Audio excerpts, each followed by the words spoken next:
राज्यातील खासगी आणि विना अनुदानित शाळांमधील शिक्षक नियुक्ती प्रकरणी शिक्षक विभाग ॲक्शन मोडमध्ये आले आहे.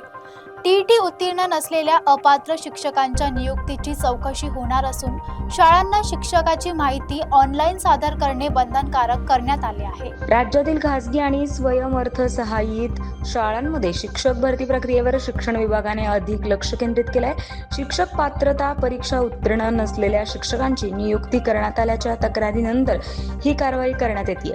शिक्षण हक्क कायद्यानुसार आवश्यक पात्रता नसलेल्या शिक्षकांची नियुक्ती करणाऱ्या शाळांची सखोल चौकशी केली जाणार आहे. यासाठी सर्व शाळांना शिक्षकांची माहिती ऑनलाईन प्रणालीमध्ये नोंदवणे अनिवार्य करण्यात आले.